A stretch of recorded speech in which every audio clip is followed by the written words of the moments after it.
What's up, Bear? What's up, Sterling? And what are you all up to?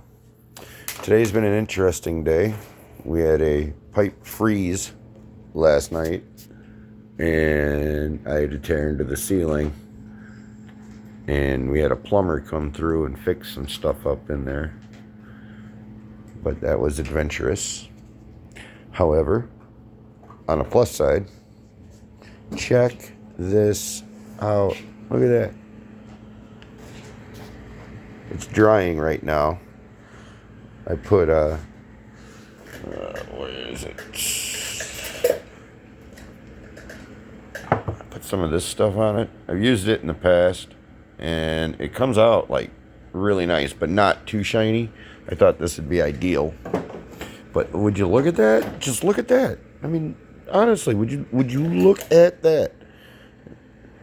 This is my first time carving one of these things. And look at the texture. Similar to a football. Miami Dolphins. My wife painted everything, and we finished painting it. And here it is.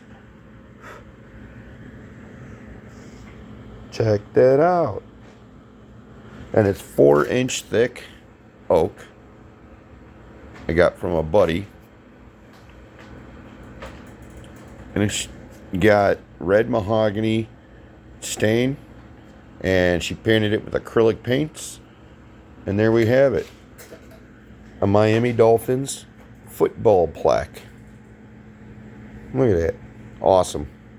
He's really going to enjoy it. Well, happy farming, y'all. Later.